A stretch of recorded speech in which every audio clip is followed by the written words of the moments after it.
Welcome back, folks, to my channel on F1, and this is going to be an interesting race because we are going to go in Monaco. Before that, like, subscribe, share to my channel for more FIFA and F1 content. This race is going to be tough and really hard because this circuit is not a good circuit or not a appropriate circuit for beginners. You need to have tough luck. So let's get started with our episode 8, and we currently have a renewal of our one of our sponsors. So we will be selecting DSB Optics as its objectives looks much more simpler than the previous one. So we are going to even select some of the events activities that we are planning to do during these weeks before reaching the Monaco Grand Prix. I see that we have quite a lot of events that we can do, and we have selected enough events so that we will be moving into the Grand Prix as soon as possible.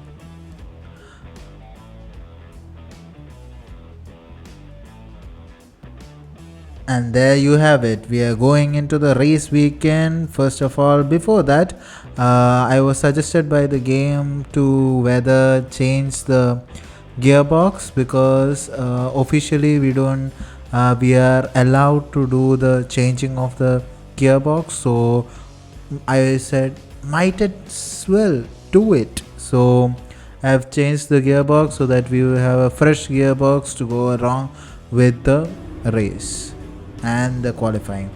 But the qualifying and race भाई लोग जो मैंने सोचा था वैसे नहीं गए.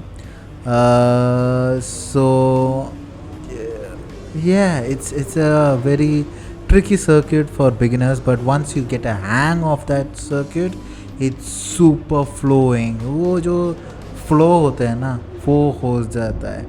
But and also in real life and in the game, it's a bit boring race because once you are behind the drivers, and that's it, you are not going to be able to do anything. So let's see that we are looking into Jeff's messages, and now we are moving into qualifying. We have you will see my qualifying lap for this Q1 is pretty interesting. So have a look at my qualifying lap, and I have gone with the balanced circuit. No, balanced or customized wings, where I have brought in 5 wings and 6 back wings. So this is going to be our lap. And I want to say that this first turn is a very vital one because it's a very good start for the flowing to this casino section, and then we go into our hairpin curve, which is, for me, it is a very deadly one because since I'm a beginner of this game and this one, it's tough. But this tunnel is super fast. You need to get an excellent exit out of that chicane, and now this chicane, I did not get a good attack, so I know we need to go again. And the swimming pool section was superb. And then we have the Rascas. I don't get the Rascas at all. That one was a fluke, and there you have it.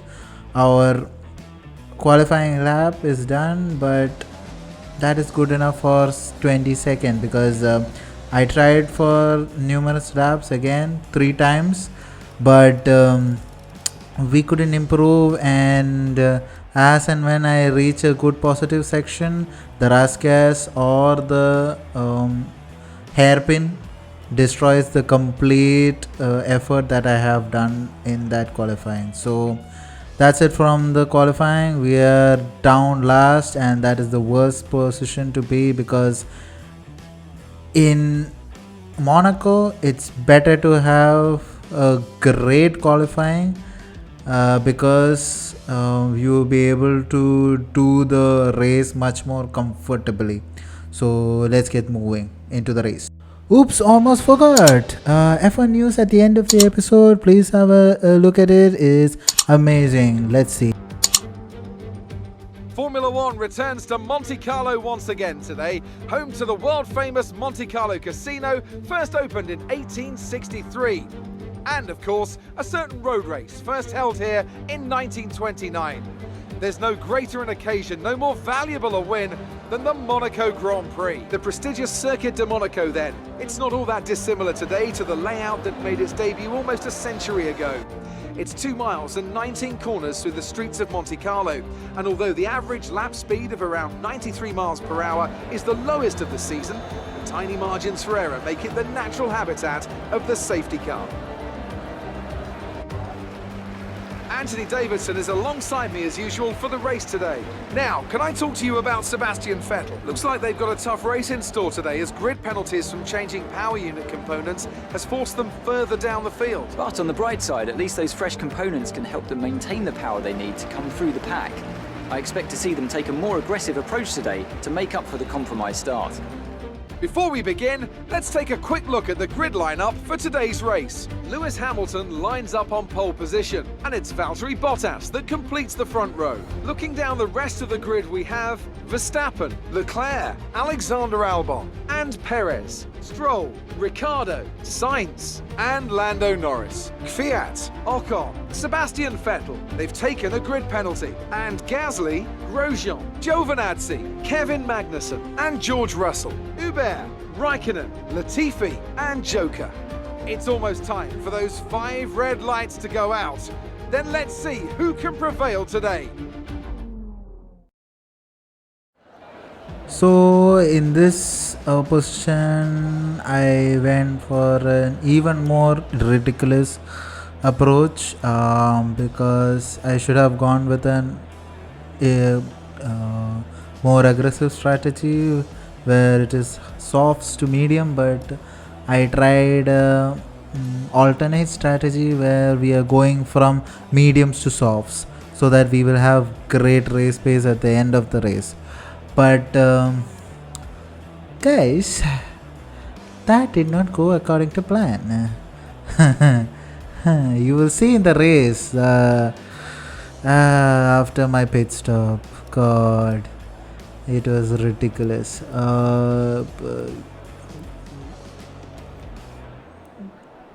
लग गए थे हमारा Eli लग गए थे but we do mistakes and then we correct our in the next race, next time when we come to Monaco also. So thought for the day, go aggressive at the start itself, and better than aggressive, go for a great qualifying lap. So let's get started with our race. I need to say I took it much more cautious, the lines, because I did not want to get hit, because once you hit, that's it, you are dead. There is no runoff area for Monaco, and वहीं पे अपना हो जाएगा. So at this casino section we were going really slow, but still we were able to catch. We tried to catch Latifi napping, but Latifi did not give us much room to work with. So, and then again in the hairpin I tried for the outside, but Latifi just pushed us off, and that was it. The first lap we did not make much progress, but we couldn't keep up with the pace of the AI also. So Latifi moving really quickly into the chicane from the tunnel, and we have the movement of us into the swimming pool section of the race. This is actually called the swimming pool section, where it is a very high speed S curve, and here after that swimming pool section we went very fast, so lost some time, and that hurt us a lot. So now we are trying to catch up with Latifi and try to have at least one this thing. So in the same second lap we have caught up really just behind Latifi. Instead of going for a dive, here I was waiting for this section where at the tunnel you get a great exit. We get a great exit, so I go into rich mix and overtake mode for the start, and we move in. It was close, but we did not have enough to tanker ourselves in between him and the corner. So we are still just behind him. So that now back into third lap, where we are having a great run from the casino section.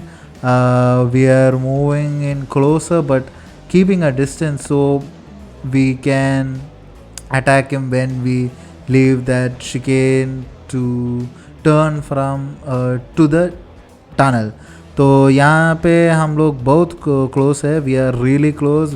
I just hit the rich mix and overtake completely, and you can see with the slipstream we just blast, and we were able to slow down the car as quickly as possible, and we have overtaken.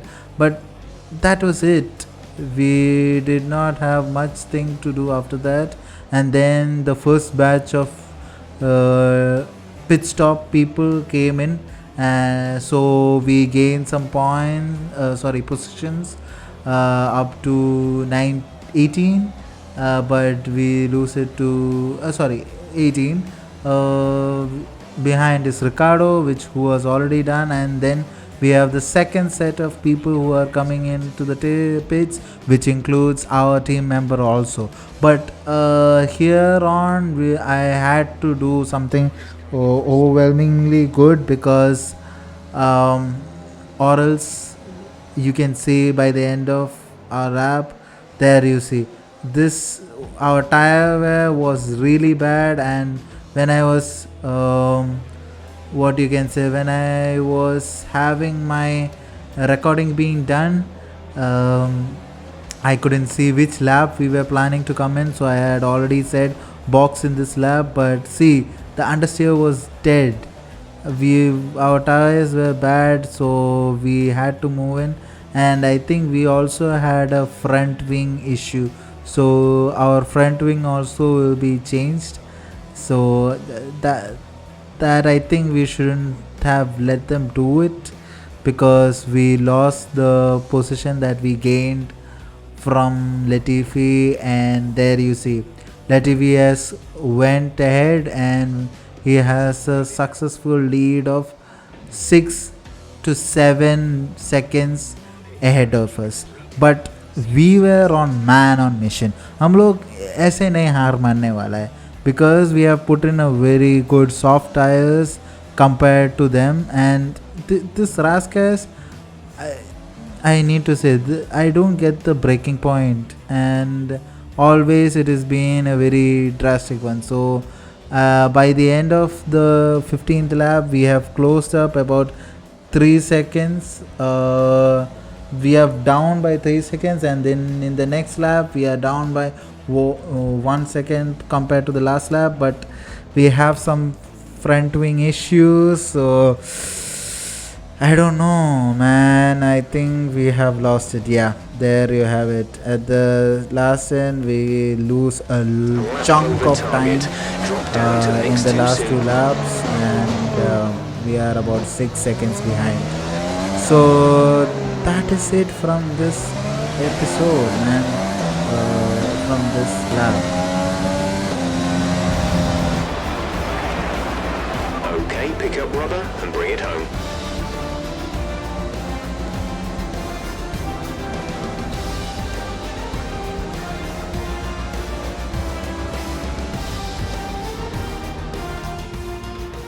That's it then for another nail-biting Monaco Grand Prix. We were on the edge of our seats the whole time, but they've come through to take a stunning victory.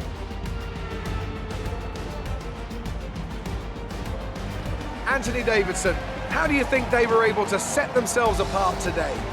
Well, time management probably played quite a large role in the outcome of this one. As ever, it's not just about speed, it's all about maintaining that speed consistently over a stint, over a race distance. So being able to keep up the lap times while still being smooth on the controls and gentle on the tyres, that's really where the race was won today. And I can see the drivers starting to approach the podium for the victory celebrations. A real team victory today. Everybody played their part. Congratulations then to Mercedes, your race winners today.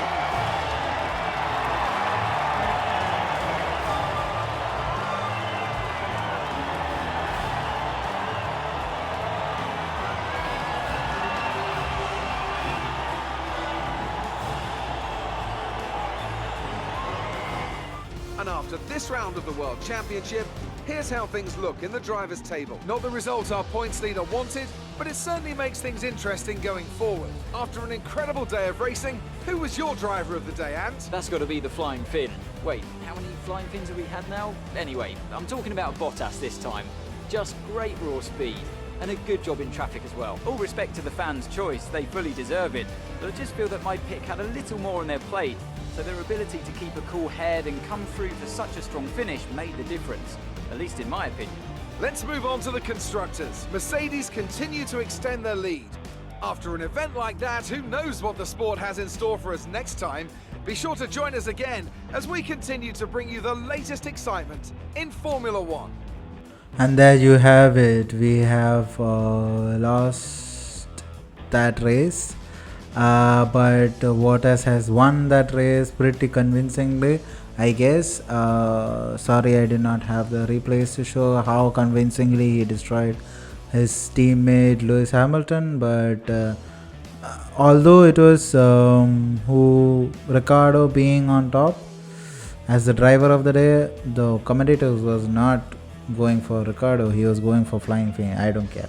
But we are still leading with our rivalry against Romain Grosjean, who had a horrendous race at Bahrain, where he was in flames. His cars was in flame. So our objectives were of the sponsors were not done, but still we had done a pretty good job to go for it. But in between, we wanted to look for improvements in our departments, and I thought aerodynamics is one department that we need to improve a lot, because we have the raw pace, but we don't still have the downforce to keep our car over there. So in the next episode we will be planning to do that after the race. So for some F1 news, actually it is F1 2020 game news, because they have brought in a new update for F2's 2020 season of the game, and we will be able to play the F2 2020 version cars in the game. So that is an interesting thing to be going about. So we will soon have a episode, try to have an episode in that. And till then, like, subscribe, share my channel. Signing off from Amstermadathil, Amster Dragling, your host. Thank you. Bye.